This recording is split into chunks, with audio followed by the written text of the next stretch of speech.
So welcome back to new video on RS play super. तो gear 5 को आए हुए 1 साल से भी ज्यादा हो चुका है मांगा में, और अभी थोड़े समय पहले 1071 में वो हमें एनिमे में भी देखने को मिल गया। तो इसीलिए मैंने सोचा क्यों ना आज गियर 5 को साइंस के साथ रखा जाए और देखा जाए कि आखिर ओडा सेंसेई ने कहां से इंस्पिरेशन ली है इसको बनाते वक्त। जो कम्प्लीटली साइंस से ये चीजें नहीं एक्सप्लेन हो सकती। वन पीस में साइंस को बहुत सारी चीजें डिफाइन करती है, जिसमें सबसे बेसिक तो law of conservation of mass और एनर्जी को तो ध्यान में ही नहीं रखते ये लोग। पर क्योंकि ये फिक्शनल वर्ल्ड है तो साइंस का थोड़ा बहुत इंस्पिरेशन हमें देखने को मिलता है, एंड उसी के बारे में आज की इस वीडियो में बात करने वाले हैं। वैसे ऐसे काफी सारे डेल फ्रूट्स हैं जिनको थोड़ा बहुत साइंस का इंस्पिरेशन मिला हुआ है, तो अगर तुम लोग को उन लोग के बारे में वीडियो भी देखना है तो मेरे को कमेंट सेक्शन में बता सकते हो। So guys, no without wasting any more time, let's roll the intro.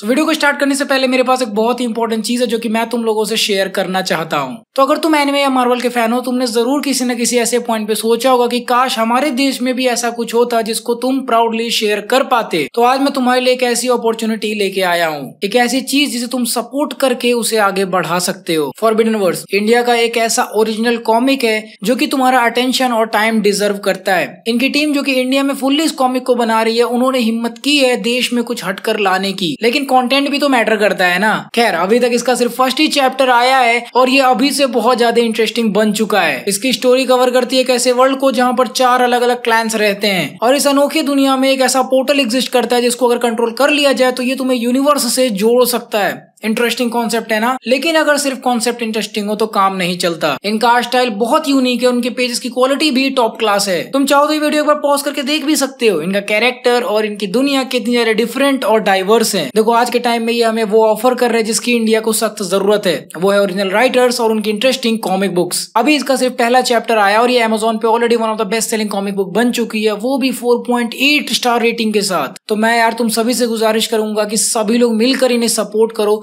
क्योंकि इस बार अगर हम फेल हो गए ना इन्हें सपोर्ट करने में, तो आगे से कोई भी राइटर या फिर कॉमिक बुक राइटर जो भी है वो कभी भी इतनी हिम्मत नहीं करेंगे इस चीज को करने की। और इनके फ्यूचर के तो गोल्स और भी बड़े बड़े हैं यार। आगे चलकर ये इस पर एनिमेशन भी लाना चाहते हैं और इसकी स्टोरी पर कुछ इंटरेस्टिंग गेम्स भी बनेंगे। तो जाओ यार, इन्हें सपोर्ट करो, इनके इंस्टाग्राम को फॉलो करो, इनके वेबसाइट का लिंक मैं तुम्हें दे दूंगा। अमेजोन से जाके तुम इनकी कॉमिक बुक भी खरीद सकते हो, और अगर तुम्हें किसी वजह से फिजिकल कॉपी नहीं चाहिए तो ये किंडल पर भी अवेलेबल है, वो भी डिस्काउंटेड प्राइस पर। जल्दी जाओ इस कॉमिक बुक को ट्राई करो, फिर मेरे को टैग करो इंस्टाग्राम पर एक फोटो लेके कि तुम्हें ये कॉमिक कैसी लगी। Now let's start the video. Gear 5 कैसे बना, इसके पीछे की साइंस क्या है, और आखिर गियर 5 व्हाइट क्यों दिखता है। अपने ब्रेन को रेडी कर लो, क्योंकि हम थोड़ा सा साइंस में डीप डाइव लेने वाले हैं। तो पता है धरती के लिए सबसे इंपॉर्टेंट चीज क्या है जिसके बिना जिंदगी यहाँ पर चल भी नहीं सकती? सन, सूरज इस धरती के लिए सबसे इंपॉर्टेंट चीज है इस पूरी दुनिया में जो एग्जिस्ट करता है। उसके बिना हमारे सोलर सिस्टम का हर प्लैनेट बस एक बर्फ का गोला बन के रह जाएगा। लेकिन सन आखिर इतनी एनर्जी जनरेट कहां से करता है? देखो, सन के अंदर फ्यूल्स का रिएक्शन होता है जिसकी वजह से प्रेशर जनरेट होता है। वैसे तो सन गैसेस का एक गोला है और प्रेशर की वजह से ये गैसेस बाहर जाना चाहती हैं, लेकिन सन की ग्रेविटी की वजह से ये वहां से भाग नहीं पाती। अभी सन की ग्रेविटी बहुत ज्यादा है और वो गैसेस को एकदम ही अंदर पुल करके कंप्रेस कर सकता है, लेकिन प्रेशर की वजह से वो गैसेस बाहर भी जाना चाहती हैं,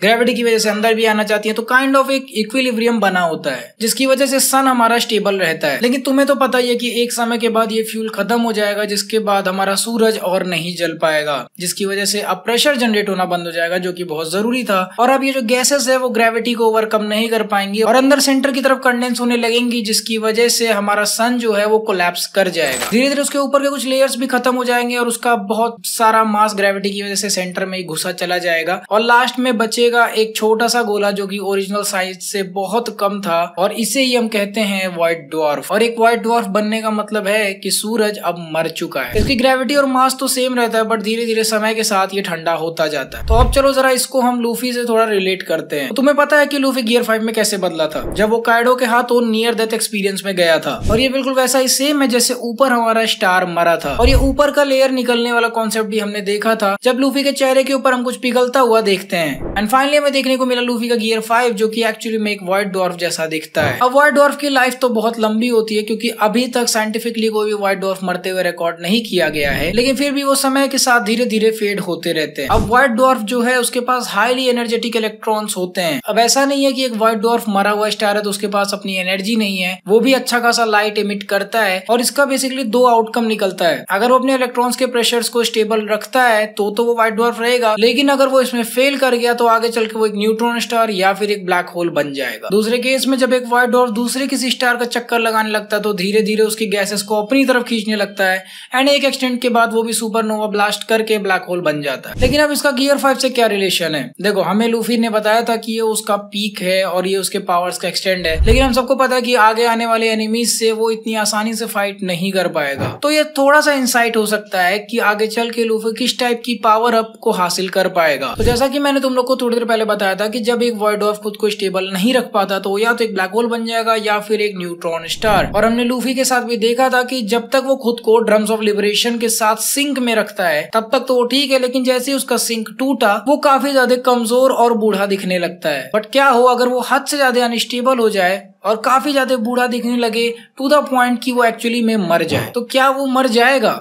इमेजिन करो एक और नियर डेथ एक्सपीरियंस जो कि गियर 5 में उसे देखने को मिल सकता है। ऑब्वियसली गियर 4 में भी तो मिला था, तो गियर 5 में या फिर बेस लूफी में उसको मिला था, तो गियर 5 में भी तो ये चीज हो सकती है ना यार। तो क्या वो मरेगा? I don't think so. अगर ओडा सेंसेई ने यहाँ से इंस्पिरेशन ली है तो हम कह सकते हैं कि लूफी का जो नेक्स्ट पावर अप होगा या तो वो न्यूट्रॉन स्टार या फिर ब्लैक होल से रिलेटेड होगा। देखो यार, अभी गियर 4 के भी हमारे पास 3 अलग अलग वेरियंट्स थे, Snake Man, Tank Man and Bound Man. So यहाँ पे ऐसा हो सकता है गियर 5 में भी 1-2 वेरियंट्स हमें आगे देखने को मिले। अब ऐसे मोटा मोटा देखा जाए तो लूफी के 3 और फॉर्म्स हो सकते हैं, जिसमें से थंडर वाला हो सकता है। जिन लोगों ने मांगा पढ़ी है मैं यहाँ पे स्पॉइल नहीं करूंगा, बट इलेक्ट्रिसिटी एंड थंडर से रिलेटेड एक चीज हमें दिखाई गई थी। देन एक ब्लैक फॉर्म भी हो सकता है जो कि ब्लैक होल वाले कॉन्सेप्ट को सिंबलाइज करता हो, लेकिन ऑलरेडी हमारे पास ब्लैक होल वाला कॉन्सेप्ट हमने देख रखा है ब्लैक बियर्ड के डेविल फ्रूट के साथ। तो हो सकता हो ये एक और खतरनाक डेविल फ्रूट हो, हिटो हिटो नो मी का, जो कि ब्लैक बियर्ड के पास हो। ये थ्योरी भी बहुत ज्यादा पॉपुलर है जब से हमें पता चला कि गमगम नो मी का रियल नाम कुछ और। जहां तक ब्लैक बियर्ड के डेविल फ्रूट की बात है तो वो पॉसिबली डार्क एनर्जी या डार्क मैटर से इंस्पायर हो सकता है, जिसके बारे में हम किसी और वीडियो में डिटेल में बात करेंगे। लूफी के गियर 5 का सन से इंस्पायर होने वाली थ्योरी मुझे बहुत ज्यादा सही लगती है, क्योंकि ऑब्वियसली इसमें बहुत सारी सिमिलैरिटीज हैं, जैसे कि ड्रम्स ऑफ लिबरेशन के साथ सिंक में रहना, जो कि हमने सन के साथ भी देखा था कि कैसे उसको लगातार उन रिएक्शंस को चलाना बहुत जरूरी है, वरना वो कोलैप्स कर जाएगा। और ऐसा मत सोचना कि मैं यहाँ पर एक्सैजरेट करके बता रहा हूँ। ओडा सेंसेई इन चीजों का बहुत ज्यादा ध्यान रखते हैं कि रियल वर्ल्ड में उन्हें कहाँ से इंस्पिरेशन लेना है। अगर तुम सिर्फ ब्लैक मारिया के स्पाइडर फॉर्म का